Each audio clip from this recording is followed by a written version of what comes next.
buscando el porqué de ciertos acontecimientos, buscando tendencias, disparidades, pero siempre investigando. Y siempre con una finalidad, que es la de contar historias. Y por otro lado, también buscamos promover la rendición de cuentas gubernamental, es decir, realizar un monitoreo y un control ciudadano, investigando justamente el uso y el abuso de los recursos públicos por parte del gobierno. ¿Para qué? Justamente para promover mayor transparencia en las instituciones gubernamentales. Por otra parte, no nos quedamos solo en nosotros y en lo que nosotros hacemos, también buscamos abrirnos, justamente activando la demanda de información pública de todos los ciudadanos. ¿Y cómo? Justamente transfiriendo nuestras capacidades a través de charlas como esta, o mismo a través de encuentros en la redacción, a través de hackatones, muchas reuniones que hacemos con las comunidades, es decir, con distintas ONGs, con estudiantes de periodismo, porque mismo buscamos trabajar con ellos. Y por último, vinculado con esto, buscamos el eje de la apertura, pero no se trata de exigirle constantemente al gobierno mayor apertura, mayor información, sino que también nosotros buscamos iniciar esta apertura de datos desde la redacción. Es decir, nunca van a encontrar una nota de La Nación Data donde no estén publicados la base de datos original con la que trabajamos, para que justamente después los ciudadanos puedan reutilizar toda esta información. Ahora bien, este es un caso específico donde se puede ver que aplicamos todos estos ejes de los que hablé recién, que es un caso que conmocionó mucho a la sociedad argentina, es decir, creó un gran impacto, incluso tuvo repercusiones internacionales. Se trata del asesinato del exfiscal Alberto Nisman y el análisis de las 40.000 escuchas. Para explicarles un poco, porque entiendo que es un poco complejo si no sos de Argentina, Alberto Nisman era el fiscal que estaba a cargo de la investigación de un atentado que ocurrió en la Argentina en 1994, donde explotó un coche bomba en la Asociación Mutual Israelita. Los principales acusados son exfuncionarios del gobierno de Irán, que mismo hoy en día tienen pedidos de captura internacional por parte de la Interpol, y se trata de un proceso largo de investigación donde el gobierno argentino y la justicia le pidió reiteradas veces a Irán que someta a juicio a estos acusados. Sin embargo, Irán se ha negado a acatar el fallo de la justicia argentina. Entonces, Nisman, en toda esta investigación, descubrió y acusó en 2015 a la entonces presidenta Cristina Fernández de Kirchner y a otros funcionarios del gobierno argentino de orquestar un plan delictivo que estaba justamente destinado a dotar de impunidad a estos acusados iraníes con el fin de restablecer plenas relaciones comerciales con Irán. Es decir, para ser sintéticos, Nisman lo que denunció fue que la presidenta y varios otros funcionarios del gobierno habían negociado dar de baja las capturas internacionales de Interpol de estos acusados a cambio de volver a restablecer relaciones comerciales, sobre todo la compra de petróleo. Ahora bien, ¿qué pasó? 4 días después de hacer esta denuncia, ¿qué era lo que Nisman sostenía en su denuncia? Finalmente, después de 2 años, logramos publicar una investigación inédita que hasta entonces ni siquiera la justicia había descubierto y, sobre todo, creamos esta visualización interactiva donde los usuarios pueden interactuar con todos estos audios por primera vez y filtrarlos por personajes, todos los personajes involucrados. Ahí pueden ver los temas, los lugares mencionados en estos audios y todo siempre en forma de playlist para que sea sencillo para el usuario y mismo marcando específicamente qué era lo interesante y lo importante de ese audio. Finalmente, esta investigación incluso fue trending topic en la Argentina, ganó también muchísimos premios como los Online Journalism Awards, fue finalista en los Data Journalism, pero creo que lo que más impactó en la sociedad fue que por primera vez tenían acceso a toda esta información y que esta información que había citado Nisman en su denuncia, por primera vez había investigaciones que eran externas. Mismo Nisman ni siquiera había descubierto ciertas cosas que nosotros sí logramos. Y mismo la justicia argentina nos solicitó a través de un exhorto judicial toda la base de datos con la que habíamos trabajado. Nos solicitó todos estos audios transcriptos y toda la base de datos estructurada y normalizada. y obviamente se la entregamos a la justicia y finalmente, un año más tarde, ahí es cuando la causa empezó a avanzar, después de todo un derrotero judicial. Obviamente la justicia argentina es muy lenta y hoy en día esta causa incluso sigue abierta, pero se trató de una investigación que hoy en día tiene a 12 imputados, entre ellas a la expresidenta Cristina Fernández de Kirchner y a otros altos funcionarios del gobierno de la gestión anterior. Y si bien se está por resolver, es decir, ahora falta la fecha a un juicio oral y público, esta investigación tuvo un gran impacto. Este es otro caso que también está vinculado con corrupción y con el gobierno anterior, que es el de los cuadernos de la corrupción. Quizá algunos ya escucharon hablar sobre el tema porque trascendió nuestras fronteras el impacto que tuvo. Todo comenzó, síganle el hilo, por favor. Todo comenzó en enero del año pasado, cuando Diego Cabot, no sé si lo conocen, un periodista de nuestra redacción, recibió 8 cuadernos por parte de una fuente, todos escritos a mano en puño y letra. Esos cuadernos habían sido escritos y confeccionados por un chofer del Ministerio de Planificación. ¿Y qué es lo que revelaba? Revelaba toda una trama de corrupción donde el gobierno adjudicaba obra pública a distintas empresas contratistas del Estado y a cambio esas empresas debían pagarle al gobierno un monto gigantesco, unos bolsos de dinero en forma de coima. Se trataba de que el chofer metódicamente había registrado todos los viajes que hacían a estas oficinas de las contratistas del Estado en busca de ese dinero. El chofer había registrado montos, había registrado direcciones, había registrado nombres. Todo estaba en esos 8 cuadernos. Ahora bien, Diego Cabot, ahí los ven escritos a mano todos. Diego Cabot en una primera instancia lo que hizo fue transcribir todos estos cuadernos, es decir, digitalizarlos en una hoja de cálculo, donde ahí había creado todo un diccionario de personas, lugares, direcciones. Y finalmente, en una segunda etapa, obviamente tenía que chequear esta información. ¿Cómo iba a saber que efectivamente estos cuadernos pertenecían a este chofer del Ministerio de Planificación y que efectivamente el chofer estaba diciendo la verdad? Cruzó toda esta data con información societaria de las empresas, mismo se dirigió a las distintas direcciones que figuraban ahí, conversó con varios de estos empresarios, también hizo todo un registro de las diferentes licitaciones públicas de estas obras adjudicadas, mismo el porcentaje de avance y ejecución de cada una de estas obras para ver si todo coincidía. Finalmente se dio cuenta que sí, que todo coincidía, las direcciones, los lugares, los detalles, todo. Entonces decidió tomar una decisión muy importante que es ir a la justicia, que eso no es común en la Argentina. Generalmente el periodista cuando tiene una primicia, lo primero que hace es ir y publicarla. Pero ¿qué pasaba? Corría en riesgo su vida. Ya venía del antecedente de Nisman, donde un fiscal había aparecido muerto en su departamento. Entonces no se podía arriesgar la vida. Se presentó a la justicia, arregló con el fiscal de mantener esta investigación de forma oculta. Ya la justicia ahí avanzó con nuevas pruebas, como por ejemplo cámaras de seguridad, distintas fuentes a las que Diego no tenía acceso, obviamente, por ser periodista. Finalmente, en agosto, la investigación tomó estado público, la justicia había conseguido todas las piezas y mismo en la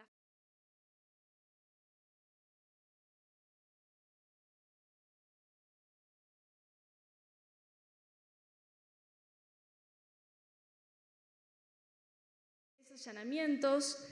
Ese día yo me acuerdo que nosotros corríamos con una gran desventaja, que era que por primera vez todos los periodistas de la redacción nos estábamos enterando de la existencia de esta investigación.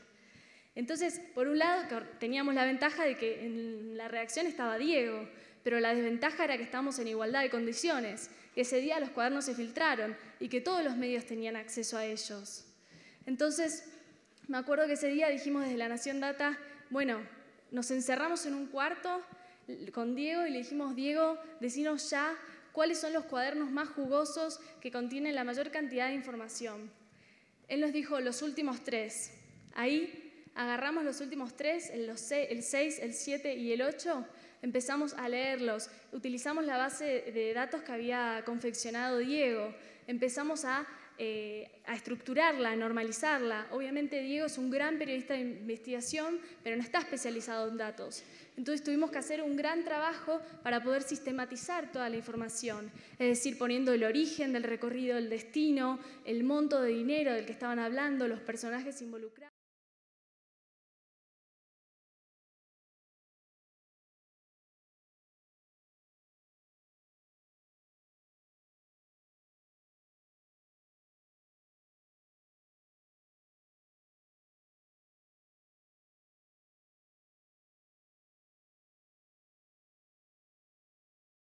Dinero se había utilizado, por ejemplo, para las elecciones, que hicimos un ranking de todos los empresarios que habían pagado la mayor cantidad de sobornos. También descubrimos datos curiosos, como por ejemplo que el día de la recaudación era los miércoles y los jueves, o bien que el 90% de todo este dinero fue a parar a la casa de Cristina Fernández de Kirchner y de su marido Néstor Kirchner, o mismo a la Quinta Presidencial, que tan solo un 9% del dinero recaudado se quedaba en manos de los participantes de este recorrido. Es decir, que la mayor cantidad de dinero iba a parar a las manos de la expresidenta. Y finalmente también creamos un buscador, es decir, también hicimos una aplicación de servicio para todos los usuarios para que puedan navegar todos los cuadernos de forma digitalizada, con un buscador que también tenía un diccionario. Por ejemplo, si uno tipeaba la palabra valija, le aparecían todas las partes donde estaba bolso, mochila, monto, todas las palabras vinculadas. Y además está decir que esta es la investigación del año en la Argentina. Diego hizo un gran trabajo, porque piensen que hoy hay 53 personas procesadas en esta causa, entre ellas una expresidenta, todo el despacho del Ministerio de Planificación y todos los principales empresarios contratistas del Estado. Además, hay 35 personas, la mayoría empresarios, que se han declarado arrepentidos y que han confesado estos delitos. Y mismo ayer se dieron a conocer que el juez a cargo de la causa llamó a alrededor de 100 empresarios de la Argentina, casi todos contratistas del Estado, a presentarse a indagatoria, también a la expresidenta. Entonces, al igual que la otra causa, todavía estamos esperando los avances de la justicia, pero yo creo que en este caso las piezas están mucho más cerradas para que la justicia actúe y que por primera vez la corrupción no quede impune. Muchas gracias.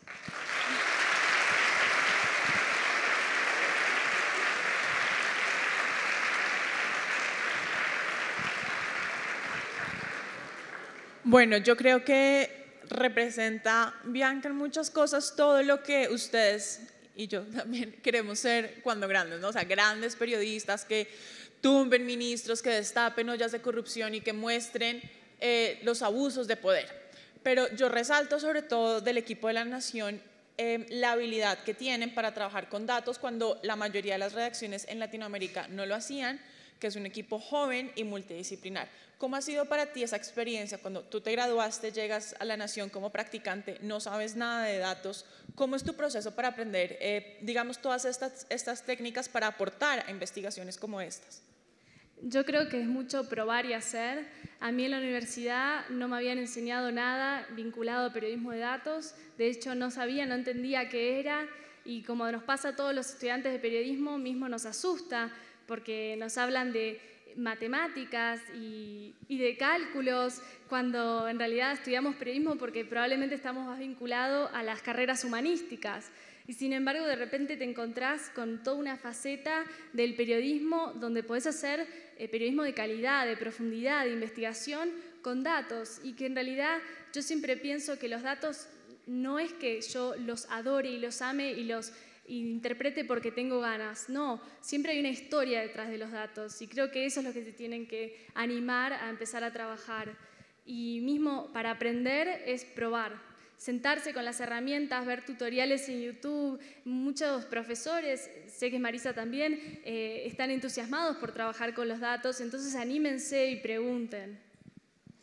¿Qué ventaja editorial crees que les da a ustedes como equipo poder explotar bases de datos, información, números frente a otros equipos? Por ejemplo, en el caso de los cuadernos, cuando salen todos a competir al tiempo, ¿qué ventaja crees que les dio a ustedes tener esa experiencia como equipo de datos? Bueno, obviamente construir un equipo de periodismo de datos, yo creo que para mi jefa, Momi Peralta Ramos, fue muy complicado. Se trató de interiorizarse un tema que no existía en la Argentina. De hecho, hoy somos el único equipo de periodismo de datos en un medio nacional. Y entonces tener la ventaja de poder trabajar con todo este equipo, como dijimos antes, multidisciplinario. Piensen que no son todos periodistas, también hay programadores, hasta tenemos una bibliotecaria. Entonces poder reconocer que en todos ellos hay una fortaleza y que con todos ellos se puede trabajar, creo que eso es lo más importante. Dejar de lado el miedo de que porque no es periodista no va a entender, o al revés, el programador dice no, como es periodista no entiende sobre programación. No, bueno, intentemos intercambiar conocimiento y llegar a grandes proyectos como los que armamos.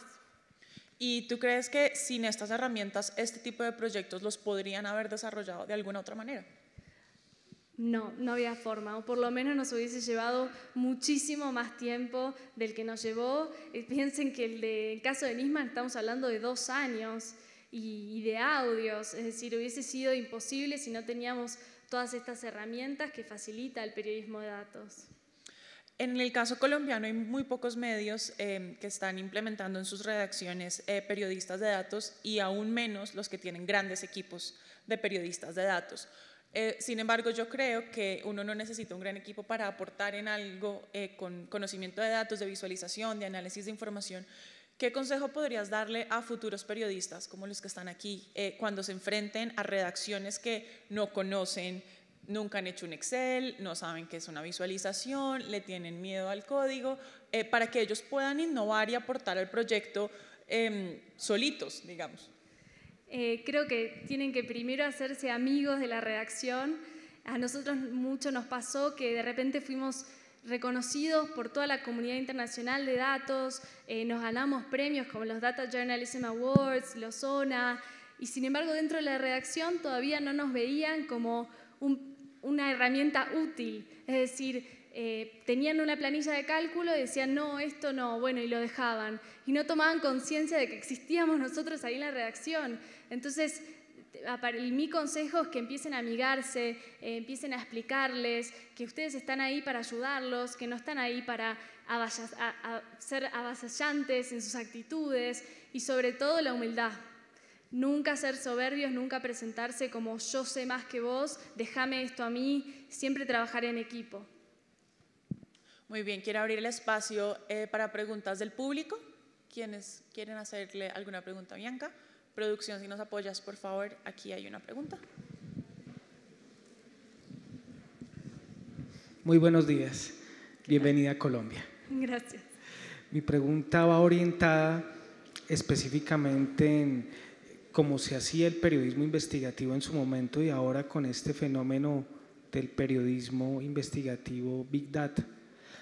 ¿Hasta dónde crees que el periodista está esa mezcla del investigativo, el que sale a buscar los datos, a confrontar las fuentes, con el periodista de escritorio, o no hay relación, o particularmente aquí lo que hay es un equipo de trabajo?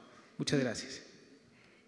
Totalmente se complementan. Yo creo que no podés hacer periodismo sin salir a la calle, sin consultar a fuentes. Eso no se puede hacer. El periodismo de datos siempre tiene que estar complementado con personas que se animen a preguntar, que se animen a corroborar. Muchas veces el proceso de chequeo de todos estos datos es ir y consultar fuentes.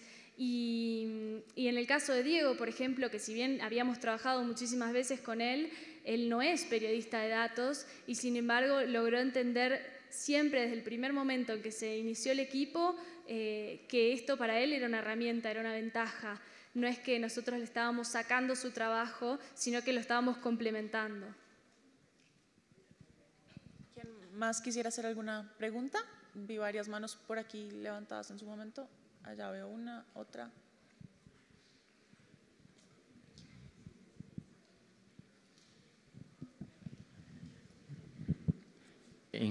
Hola, buenas tardes. Pues yo me pregunto, a la hora de ustedes hacer todo ese trabajo y pues de destapar todo lo que destaparon de gran importancia a nivel nacional y que pues además tuvo como consecuencia la muerte de una persona. O sea, ¿qué sintieron ustedes al por primera vez meterse ahí? ¿No sintieron también un poco de miedo en lo que se estaban metiendo? Sí, yo creo que siempre nosotros nos mantenemos neutrales, nunca tomamos una posición, siempre intentamos investigar siendo lo más neutrales posibles, entonces sentimos que no habría por qué tener miedo si estamos investigando a la expresidenta Fernández de Kirchner, es decir, también tiene que ver con que nosotros trabajamos en un medio nacional que está respaldado por toda una estructura, es decir, yo creo que si hubiésemos sido personas, un miembro de un equipo independiente, quizá sí deberíamos haber tenido mucho más cuidado, teniendo en cuenta que trabajamos en la Argentina, donde existe mucha impunidad. Pero, sin embargo, creo que al tener toda la estructura y el respaldo de una entidad como es un medio nacional tan grande como es La Nación, creo que en ese sentido nos sentimos bastante protegidos. Y Bianca, al momento de estar haciendo investigaciones como estas para ustedes, ¿la seguridad digital es importante como equipo de datos o como redacción en un todo, o es un tema que, digamos, han ido aprendiendo sobre la marcha? No, yo creo que hemos aprendido sobre la marcha. Sin embargo, por ejemplo, en el caso de las escuchas de Nisman, trabajamos con un equipo de voluntarios cerrado, es decir, no era una investigación que estaba abierta al público, tenía que ser personas de confianza, no solo por temas legales, sino también porque teníamos que saber que todo lo que estábamos investigando y todo lo que se estaba dando a conocer iba a quedar en ese equipo. Y bueno, la verdad que tuvimos suerte de trabajar con voluntarios muy predispuestos, con muchas ganas de aprender y de investigar. Entonces, en ese sentido, no tuvimos problema con la seguridad de la información que manejábamos. ¿Y cómo han hecho en La Nación para cuando publican estas investigaciones que son digitales, que tienen que, mejor dicho, no son tan intuitivas para el usuario porque hay que poner aquí una palabra, te aparece un gráfico, te muestra? ¿Cómo han hecho para acercar estas nuevas tecnologías a usuarios que pueden ser o nativos digitales o que tienen conocimientos básicos de Internet, pero puede que les cueste un poquito más? Yo creo que siempre se trabaja en La Nación con la idea de nunca subestimar al lector. Siempre crear todas las visualizaciones interactivas creyendo que el lector tiene las capacidades como para poder interpretarla. Yo creo que a veces mismo el error que corre en varias redacciones es que creen que el lector no es capaz o lo subestiman para poder interpretar toda esa información. Y no, nosotros también creemos que el tipo de lector de La Nación, por lo menos, es un lector que está bastante familiarizado con las nuevas tecnologías. Más preguntas que tengamos. Mira, aquí hay dos y aquí adelante hay una para más adelante, por favor. Muy buenas tardes, un feliz día del periodista para las dos. Quiero saber qué nivel de confiabilidad y exactitud tuvo la investigación realizada por ustedes con respecto a los cuadernos. Bueno, obviamente hubo toda una metodología de chequeo. Te digo, estuvimos 2 semanas encerrados en un cuarto los 10, creando no solo la estructuración de la información, sino también el proceso de chequeo. Nunca en La Nación Data una investigación va a salir a la luz sin haber tenido un proceso arduo y exhaustivo de chequeo de información. A veces pasaba que el humano obviamente comete errores, no es perfecto, entonces quizá nos dimos cuenta que la carga de un dato estaba mal, pero por eso se necesita de la otra persona para poder volver a leer el cuaderno, volver a transcribirlo y volver a corregirlo. Creo que en ese sentido sí que somos un equipo que no estamos para el breaking news, no nos interesa tener la primicia, sino la información concisa y exacta. A veces preferimos no salir primeros y poder hacer el chequeo de toda la información. Y esa también es un poco la política del diario. A veces le diría que La Nación nunca es el primero, pero es porque hasta no estar totalmente seguros, nunca va a ser publicado. ¿Había otra pregunta? Gracias, buenos días. Y un saludo del periodista, del periodista a todos los colegas. Bueno, uno con el micrófono se pone nervioso, ¿no? En ocasiones. ¿Se podría decir que la data o el Big Data es el futuro del periodismo, toda vez que el periodismo de investigación es periodismo real? ¿Cómo? Perdón, no escuché la primera parte. Si el Big Data o la data es el futuro del periodismo. Nosotros, esto también quiero aclararlo, nadie en el equipo es data scientist, es decir, nosotros aún no hacemos Big Data, lo que hacemos es recién un primer acercamiento de análisis, sí trabajamos con grandes bases de datos, pero la mayoría de nuestro trabajo se hace con Excel y con tablas dinámicas. Es decir, yo creo que el periodismo, antes de poder acercarse a lo que es Big Data y al Data Science, creo que primero se tiene que animar a acercar a bases un poco más pequeñas, como son las que podría encontrar en un Excel. Pero sí veo toda una faceta donde probablemente el periodismo esté vinculado con el Data Science. Mismo nosotros, mi jefa trabaja mucho con WITS, si no lo conocen, investiguen, que son justamente mujeres programadoras que están vinculadas con el Data Science y siempre estamos abiertos a nuevas experiencias. Aquí adelante hay una pregunta.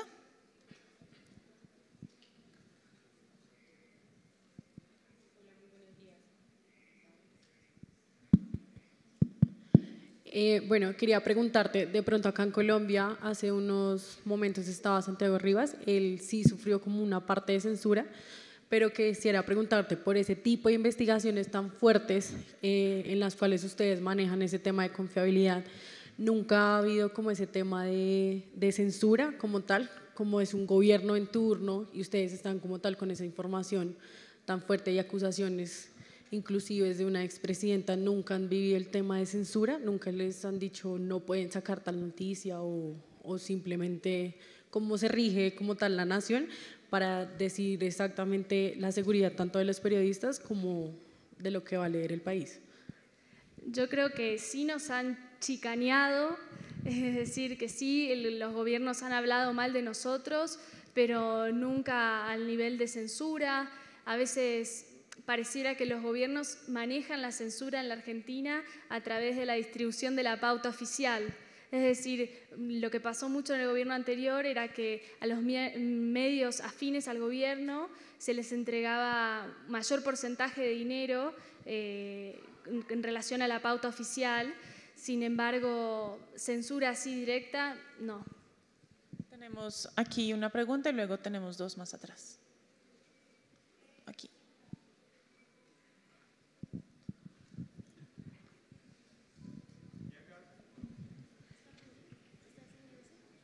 Hola. Bianca, buenos días. Marisabel, buenos días y feliz día a todos los periodistas. Así como uno de los capítulos más oscuros de la historia colombiana ha sido nuestro conflicto armado, en la Argentina lo fue la dictadura argentina. ¿Se ha intentado abordar este tema a través del periodismo de datos? ¿Si se ha recopilado información relevante para emitir productos periodísticos? Muchas gracias. Desde que yo estoy en el diario, es decir, hace 2 años, por lo menos no se ha intentado desde el equipo de periodismo de datos del que pertenezco, no hemos trabajado ese tema, pero siempre está la posibilidad. Tenemos 2 preguntas allá arribita, si me vuelven a levantar la mano para que las vean, mira. Una y el de allá arriba, por favor. Bueno, la pregunta es si a ti te parece que en las facultades de comunicación y periodismo de todas las universidades debería existir una cátedra de periodismo de datos obligatoria. Sí, obviamente creo que sí, que sin lugar a duda el periodismo de datos debería empezar por enseñarse en las universidades Como dije, a mí me pasó que en mi universidad aún todavía no habían empezado a tocar el tema de periodismo de datos, de hecho ni siquiera sabía que existía, y de repente me encontré con el director de mi carrera que me presentó a este equipo y me dijo: Bianca, vos tenés que ser voluntaria, tenés que ayudarlos. Y yo empecé siendo voluntaria, después pasante, después contratada y recién ahí efectiva. Es decir, siempre es de a poco y uno se tiene que contactar con personas como Marisa que están dedicadas a este tema, porque realmente el periodismo de datos en parte es el futuro también del periodismo de investigación. Ahí entonces hacemos la cuña publicitaria, ustedes tienen la electiva de periodismo de datos y el seminario optativo de periodismo de datos, que el semestre pasado publicó 6 investigaciones, la más reciente la publicó El Espectador el viernes pasado, sobre un análisis de corrupción en Corfi Colombiana en relación al puente de Chirajara. Así que sean fans de sus compañeros porque lo hicieron increíble, y si ustedes quieren hacer cosas como esas, entren al seminario. ¿Teníamos otra pregunta ya? ¿Cuál consideras que es la importancia o el rol de la innovación en este tipo de periodismo? Creo que el desafío siempre está en innovar, y muchas veces no solo a través del periodismo de datos, sino a través de la presentación. Es decir, nosotros también ponemos mucho foco en la presentación de todas estas investigaciones, porque a veces tranquilamente podríamos haberlas publicado con un texto escrito típico de papel y se terminó ahí, y sin embargo no, decidimos crear visualizaciones interactivas y acompañar a nuestros programadores para poder presentar la información de una forma mucho más intuitiva y mucho más interactiva, para que el usuario pueda no solo leer una nota, sino mismo interiorizarse e interactuar con ella. Tenemos espacio para 2 preguntas más.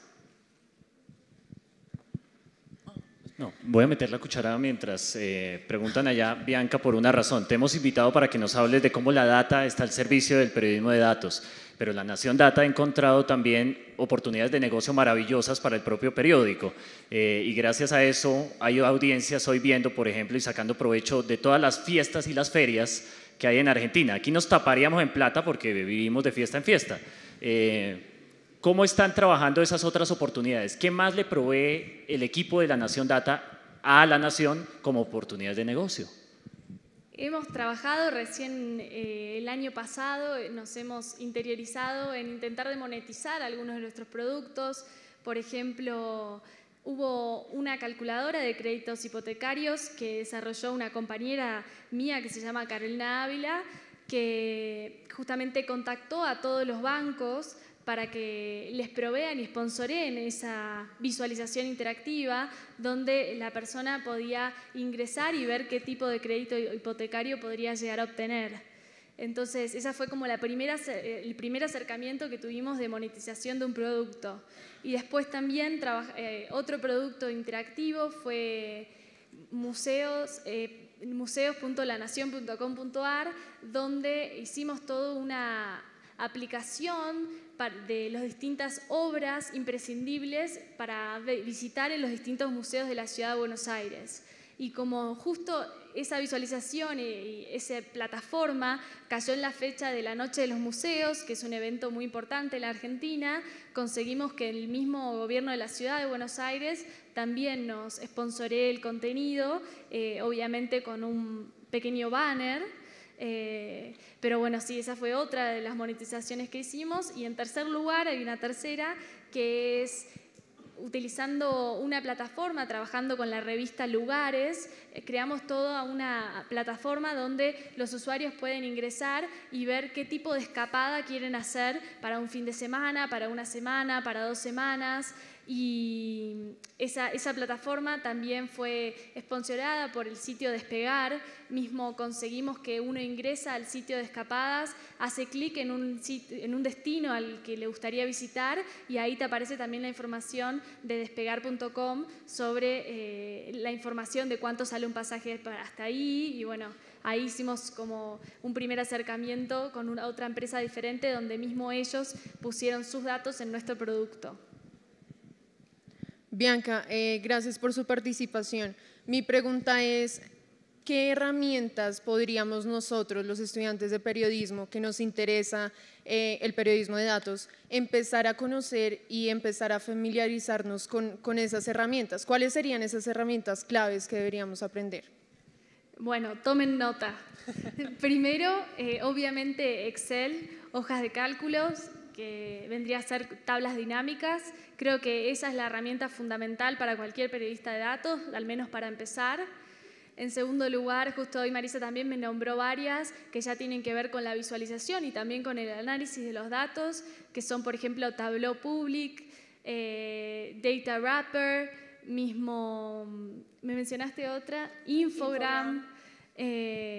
También hay una plataforma para normalización y de estructuración de todos los datos que se llama OpenRefine, con la cual trabajamos mucho también y hay muchísimos tutoriales en YouTube para aprender sobre esa plataforma.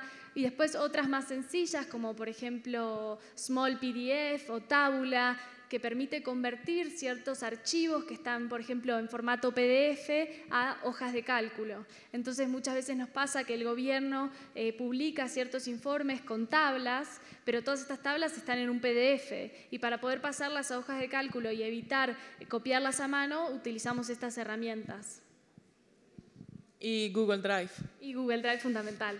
Spreadsheets y mismo Google Drive tiene un montón de extensiones, por ejemplo hay una que se llama Geocode que es buenísima porque uno tiene una dirección y hace correr el proceso de Geocode y se les divide todo lo que son la latitud y la longitud de esa dirección exacta para después geolocalizar esa dirección en un mapa. Había una pregunta más, vi una aquí en la mitad y hay una mano allá arriba gigante.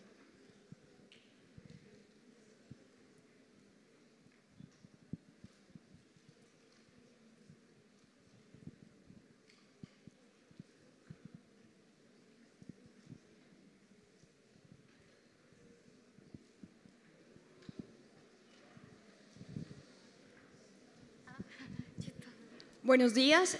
Como periodistas debemos consumir medios internacionales también. Usted como periodista de Argentina, ¿cómo ve el periodismo de Colombia, el tradicional como el que llamamos y el que hace sinergia con los datos? Bueno, yo creo que acá hoy había también una invitada que se llama Gina Morelo, que trabaja en El Tiempo, con la cual tenemos mucho contacto y admiramos un montón. De hecho, ahora hicimos una investigación en conjunto con ella sobre las pequeñas inocentes, que Gina coordinó todo el trabajo de 8 medios de distintos países de la región y yo creo que ese es un ejemplo al que ustedes deberían también apuntar y admirar y creo que es un ejemplo y una referencia de periodismo de datos en Colombia. Y para terminar, Bianca, yo justo quería preguntarte de este proyecto y más que hablar del proyecto en sí mismo, que todos lo pueden consultar, está en la portada del Tiempo, supongo que también está en la portada de La Nación, es ¿qué tan importante crees tú que es para el futuro del periodismo, sea periodismo de datos, investigación, el tipo de periodismo que hagas, la colaboración no solo con otras carreras, sino con otros periodistas de otros medios? Porque estamos acostumbrados a que esta es mi información, yo no la comparto, es mi chiva, no le digo a nadie, pero ¿hacia dónde crees tú que va esto? El periodismo de datos también se puede reflejar en periodismo colaborativo y no solamente en voluntarios y en crear comunidad, sino también con otros medios. Nosotros nos reunimos e intentamos hacer muchos trabajos colaborativos, mismo con periodismo independiente, como es el equipo de Chequeado de la Argentina, o mismo con ONGs como Poder Ciudadano o mismo Directorio Legislativo. Es decir, siempre hay otra asociación, otro grupo, otro medio que tiene algo para aportarles. Y yo creo que un claro ejemplo de que se puede hacer periodismo de datos con otros medios sin entrar en competencia y enriquecerse fue el proyecto de Pequeñas Inocentes que hicimos con GDA, el Grupo de Diarios de América, que agrupó a distintos medios de la región y a partir de eso salió una gran investigación de periodismo de datos sobre femicidios de menores de edad. Bueno, muchas gracias por habernos acompañado, qué rico que estés aquí. Bianca estará también el resto del día aquí con nosotros para que la aprovechen, si se la encuentran, le hagan sus preguntas y aprovechen todo el conocimiento que ella tiene para darnos. Les damos gracias por habernos acompañado en este panel.